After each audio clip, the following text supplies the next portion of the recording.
नमस्कार दोस्तों, आप सभी का स्वागत है हमारे यूट्यूब चैनल राज नोट्स पॉइंट में। दोस्तों, आज हम बात करेंगे बौद्ध धर्म के बारे में।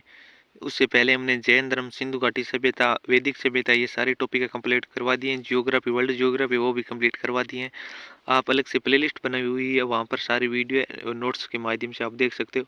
हमने नोट्स के माध्यम से आपको प्रोवाइड कराने की पूरी कोशिश की है। हमने बहुत ही मेहनत से बनाए हैं और आपको कमेंट बॉक्स करना है ताकि हमें पता चले कि हमारा कंटेंट आपको कैसा लग रहा है और नेक्स्ट वीडियो कौन सा टॉपिक का लेके आना है, ये भी आप कमेंट जरूर करें। तो दोस्तों, बिना टाइम वेस्ट किए वीडियो को शुरू करते हैं। इससे पहले हमने जैन धर्म वो कंप्लीट करवा दी है, उसकी वीडियो हमने प्लेलिस्ट बनाकर अपलोड कर रखी है, वहाँ पर जाके देख सकते हो। तो दोस्तों, चलिए वीडियो को शुरू करते हैं। तो दोस्तों, आज हम बात करेंगे बौद्ध धर्म के बारे में। बौद्ध धर्म पिता गौतम बुद्ध थे। बौद्ध धर्म के प्रवर्तक गौतम बुद्ध थे। इनके पिता का नाम शुद्धोधन मतलब शाक्य कुल से संबंधित है। माता महामाया कोल्य वंश से थी और जन्म है बौद्ध धर्म का 563 ईसा पूर्व लुम्बिनी कपिल वस्तु के अंदर हुआ था। तो दोस्तों, ये जन्म है, मृत्यु है, बचपन का नाम है, ये थोड़ा सा ध्यान में रखना। पत्नी का नाम है, पुत्र का नाम है, ये सारे क्योंकि क्वेश्चन यहीं से बनते हैं। पिता शुद्धोधन शाक्य कुल से थे, माता महामाया कोल्य वंश से थे। जन्म 563 ईसा पूर्व लुम्बिनी कपिल वस्तु के अंदर। बचपन का नाम सिद्धार्थ था। गौतम बुद्ध के बचपन का क्या नाम था? सिद्धार्थ था। बुद्ध के जन्म पर काल देवल व कौंड्य नामक विद्वानों ने भविष्यवाणी की कि बुद्ध यहाँ तो राजा या सन्यासी बनेगा। मतलब बुद्ध के जन्म पर ही काल देवल व कौंड्य नामक दो विद्वान थे, उन्होंने गौतम बुद्ध की भविष्यवाणी कर दी थी कि बुद्ध यहाँ तो राजा बनेगा और यहाँ फिर सन्यासी बनेगा। गौतम बुद्ध की पत्नी का नाम यशोधरा था। गौतम बुद्ध की पत्नी का क्या नाम था? यशोधरा। और पुत्र कौन था? राहुल था। और गौतम बुद्ध का विवाह है वो 16 वर्ष की आयु में, मतलब आपने क्या नहीं शादी कर दी टेम हुई, 16 वर्ष की आयु में गौतम बुद्ध की शादी हो गई थी। पत्नी यशोधरा, पुत्र राहुल और विवाह 16 वर्ष की आयु में हुआ था। और 28 वर्ष की आयु बाद राहुल का जन्म हुआ था। मतलब विवाह तो गौतम बुद्ध का 16 वर्ष में ही कर दिया था, लेकिन उन्होंने सोचा कि अभी बच्चा करने की उम्र नहीं है, तो उन्होंने 28 वर्ष की उम्र में राहुल पैदा हुआ था। तो सोचो कितना संघर्ष किया होगा। 16 वर्ष से 28 वर्ष, 16 से 26 27 मतलब 12 साल के बाद है वो राहुल पुत्र है वो प्राप्त हुआ था। 29 वर्ष की आयु में ग्रह त्याग यानी महाविनिष्क्रमण किया था गौतम बुद्ध ने। मतलब 29 वर्ष की आयु में ग्रह त्यागा था और ग्रह त्याग को गौतम बुद्ध की घटना है, उनको हम महाविनिष्क्रमण कहते हैं। तो दोस्तों, 19 वर्ष की आयु में गौतम बुद्ध ने क्या किया था? ग्रह त्याग किया था और उसको हम क्या कहते हैं? महाविनिष्क्रमण कहते हैं। सिद्धार्थ का सारथी छंदक था, वह घोड़े का नाम कंदक था। तो दोस्तों, ये नाम आपको एक जैसे लग रहे हैं, लेकिन दोनों में फर्क बहुत ज़्यादा है।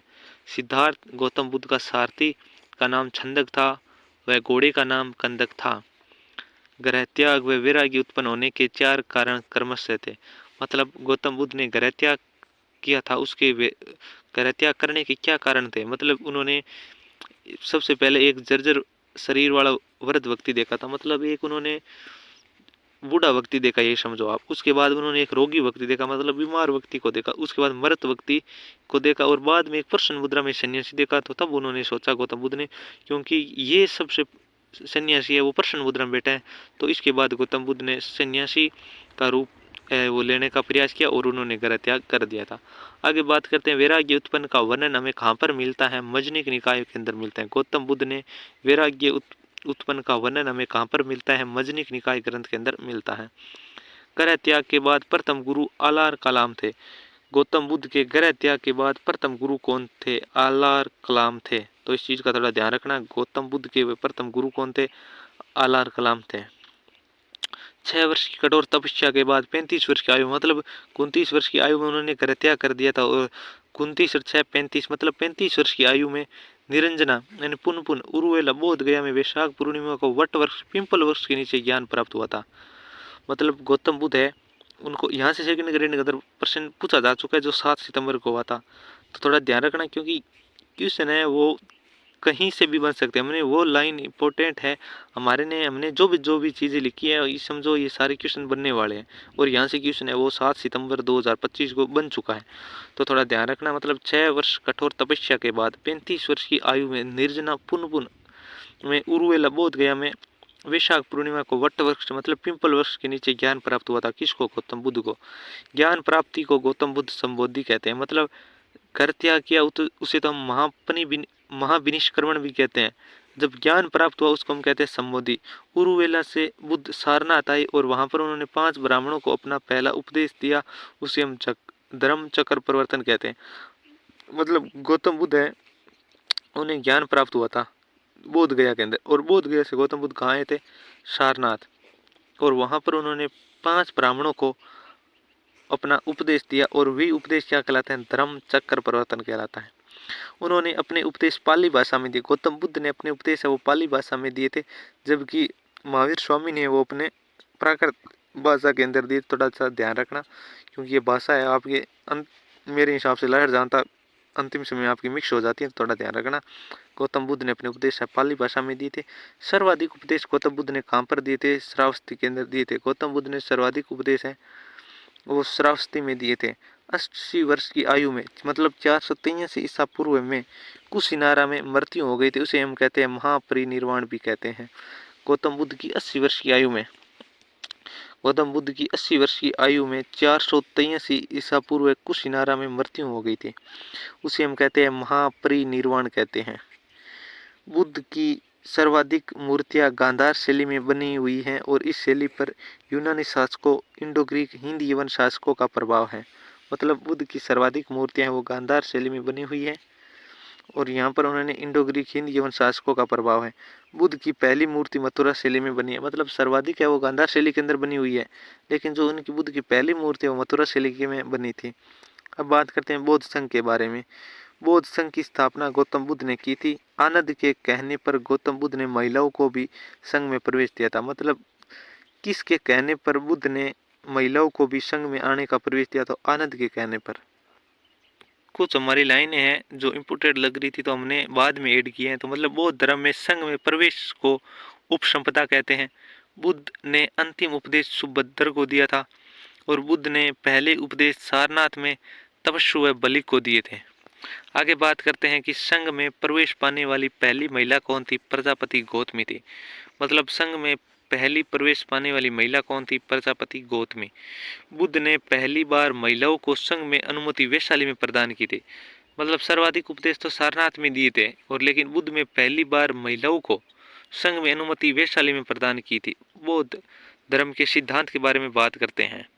कर्म क्षणिक व अस्थिर माना गया। मतलब बौद्ध धर्म के अंदर जो कर्म है उनको क्षणिक व अस्थिर माना गया है। मतलब कर्म वो स्थिर नहीं होते हैं। आत्मा को स्वीकार नहीं किया है। 4 आर्य सत्य बताए। बौद्ध धर्म के अंदर 4 आर्य सत्य बताए गए हैं। वो कौन कौन से, इनके बारे में अपन थोड़ी बात कर लेते हैं। एक तो होता है दुख, दुख समुदाय, दुख निरोध और दुख निवारण के मार्ग।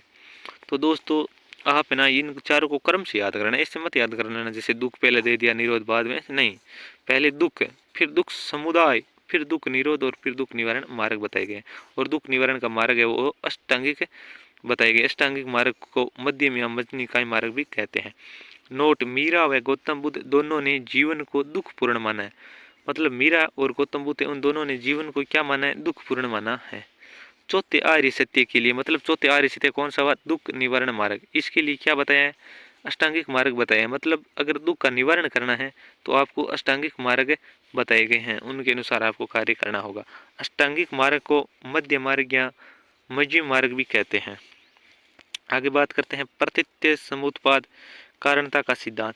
किसी वस्तु के होने पर किसी अन्य वस्तु की उत्पत्ति, ये बौद्ध धर्म का सिद्धांत है। मतलब प्रतीत्य समुत्पाद या कारणता का सिद्धांत कौन से धर्म का है? तो बौद्ध धर्म का है। इसका अर्थ होता है मतलब किसी वस्तु के होने पर किसी अन्य वस्तु की उत्पत्ति। मतलब अगर कोई काम होगा तो ही कारण होगा। मतलब अगर कोई कारण है तो ही काम होगा। मतलब कोई सी वस्तु के होने पर ही अन्य वस्तु की उत्पत्ति होती है। त्रिपिटक, बौद्ध धर्म के अंदर 3 पिटक हैं। एक, और त्रिपिटक का अर्थ है ज्ञान की 3 टोकरियां। तो त्रिपिटक कितने हैं? 3। और त्रिपिटक का अर्थ है ज्ञान की टोकरियां। त्रिपिटक शब्द का प्रयोग रिज डेविस ने किया था। मतलब त्रिपिटक शब्द का सर्वप्रथम प्रयोग है वो रिज डेविस ने किए थे। 3 पिटक कौन से? एक सूत पिटक, विनय पिटक और अभिधम पिटक। अब इनके बारे में ध्यान रखना है, मतलब कौन से पिटक में क्या वर्णन दिया गया है। सूत पिटक है मतलब बुद्ध के द्वारा दी गई उपदेश, मतलब शिक्षाओं का संकलन कहाँ पर है? सूत पिटक। सूत पिटक है मतलब बुद्ध के द्वारा दी गई उपदेश मतलब शिक्षा का संकलन कौन से पिटक में है? सूत पिटक के अंदर है। विनय पिटक, विनय पिटक है बुद्ध के आचार नियमों, बुद्ध के आचार नियमों का संकलन कहाँ पर है? विनय के अंदर। विनय देखो नय और नियम, इस प्रकार थोड़ा याद कर लेना हिंट से। अभिधम पिटक बौद्ध का दर्शन है, अभिधम पिटक इसके अंदर बौद्ध धर्म के दर्शन है। और विशुद्धिभंग बुद्ध घोष ये इनकी रचना है। जातक बुद्ध के पूर्व जन्म की कहानियों का संकलन जातक कहलाता है। आगम जैन धर्म की कहानियों का आगम कहलाता है, और जातक है वो बुद्ध के पूर्व जन्म की कहानियों का संकलन जातक कहलाता है। मिलिंदपनों की रचना है नागसेन। अब बात करते हैं कि बौद्ध धर्म के अंदर 4 बौद्ध संगीतियाँ हुई थी, कब हुई थी, कहाँ हुई थी, इसके अध्यक्ष कौन थे, इनके बारे में थोड़ी सी जानकारी प्राप्त करते हैं। जैसे बौद्ध संगीतियाँ, बौद्ध संगीतियाँ कितनी हुई थी? 4, ये तो सभी को पता है, लेकिन इसके अध्यक्ष कौन थे, ये कहाँ पर हुई थी, कब हुई थी, और इनके शासक कौन थे, इनके बारे में थोड़ी डिटेल से बात करते हैं। प्रथम बौद्ध संगीतियाँ कब हुई थी? 483 ईसा पूर्व के अंदर हुई थी। कहाँ पर हुई थी? राजगृह के अंदर हुई थी। शासक कौन थे उस टाइम? अजातशत्रु थे। अध्यक्ष कौन थे? महाकश्यप थे। विशेष वर्णन मतलब सूत पिटक व विनय पिटक, सूत पिटक और विनय पिटक का वर्णन है वो हमें कहाँ पर मिलता है? प्रथम बौद्ध संगीति के अंदर सूत पिटक व विनय पिटक की रचना की गई थी। प्रथम बौद्ध संगीति कब हुई थी? 483, राजगृह, अजातशत्रु, महाकश्यप, सूत पिटक व विनय पिटक, ये प्रथम बौद्ध संगीति है, थोड़ा सा ध्यान रखना। आगे बात करते हैं दूसरी बौद्ध संगीति 383 ईसा पूर्व, कहाँ पर हुई थी? वैशाली के अंदर। किसके शासनकाल में? अशोक के अंदर। अध्यक्ष कौन थे? सर्वकामिनी। बौद्ध संघ का विभाजन किया गया, यहाँ पर बौद्ध संघ है उनका विभाजन किया गया था। द्वितीय बौद्ध संगीति 383 ईसा पूर्व, स्थान है राजगृह, शासक है कालाशोक, अध्यक्ष है सर्वगामिनी, और विशेष विवरण के अंदर है बौद्ध संघ का विभाजन। तृतीय बौद्ध संगीति है 250 ईसा पूर्व के अंदर, कहाँ पर हुई थी? पाटलिपुत्र के अंदर। बौद्ध संगीति शासक कौन थे? अशोक, और अध्यक्ष कौन थे? मोगलीपुत्र तिष, और इसके अंदर अभिधम पिटक की रचना की गई। तीसरी बौद्ध संगीति के अंदर अभिधम पिटक की रचना की गई थी। 250 ईसा पूर्व पाटलिपुत्र, अशोक, मोगलीपुत्र तिष व अभिधम पिटक। और अंतिम और चौथी बौद्ध संगीति है वो प्रथम शताब्दी के अंदर हुई थी, कुंडलवन के अंदर हुई थी। स्थान कुंडलवन। शासक कौन थे? कनिष्क थे, और अध्यक्ष कौन थे? विश्वामित्र थे। बौद्ध धर्म का विभाजन हो गया था यहाँ पर। आगे बात करते हैं कौन कौन से विभाजन हुआ था। जैसे एक हीनयान और महायान बौद्ध धर्म 2 भागों के अंदर बट गया था। हीनयान रूढ़िवादी थे और महायान रूढ़िवादी नहीं थे। हीनयान मूर्ति पूजा के विरोधी थे, महायान मूर्ति पूजा के समर्थक थे। परिवर्तन के पक्ष में नहीं थे हीनयान, जबकि ये महायान वो परिवर्तन के पक्ष में थे। हीनयान के ग्रंथ पाली भाषा में थे, जबकि महायान के ग्रंथ संस्कृत भाषा में थे। हीनयान भक्तिवादी थे तथा महायान है ये समूहवाद थे। आगे बात करते हैं कि बौद्ध धर्म के 5 स्कंद कौन से? रूप, वेदना, संज्ञा, संस्कार व विज्ञान। तो ये थोड़ा ध्यान रखना, यहाँ से क्वेश्चन बन सकते हैं। बौद्ध धर्म के 5 स्कंद कौन से हैं? रूप, वेदना, संज्ञा, संस्कार और विज्ञान। बुद्ध की घटना व उनका प्रतीक, मतलब कौन सी घटना का क्या प्रतीक है? गर्भदान, हाथी, जन्म हुआ था, कमल, निर्वाण का प्रतीक पद चिन्ह, और मृत्यु का प्रतीक स्तूप। मतलब आदमी जब भी मृत्यु हो जाती है वहां पर अपन क्या करते हैं? स्तूप का निर्माण करते हैं। गर्भाधान, हाथी, जन्म, कमल, निर्वाण, पद चिन्ह। अब बात करते हैं तीर्थकर और उनके प्रतीक चिन्ह। जैसे ऋषभदेव या आदिनाथ जैन धर्म के प्रथम थे तीर्थकर, उनका प्रतीक चिन्ह है वृषभ। नेमिनाथ का शंख और महावीर का सिंह है। तो दोस्तों अगला नेक्स्ट टॉपिक है कौन से लेकर आना है, कमेंट बॉक्स में अपनी राय जरूर दे, और मिलते हैं नेक्स्ट वीडियो में जल्दी। तब तक बने रहिए, और आप एक प्यारा सा कमेंट जरूर करें ताकि इसमें क्या सुधार करने की आवश्यकता है, क्या ऐड करने की आवश्यकता है हमें पता चले, और हम उसी प्रकार अकॉर्डिंग अगला टॉपिक तैयार करते हैं। मिलते हैं नेक्स्ट वीडियो में जल्दी, तब तक बने रहिए। धन्यवाद मित्रों।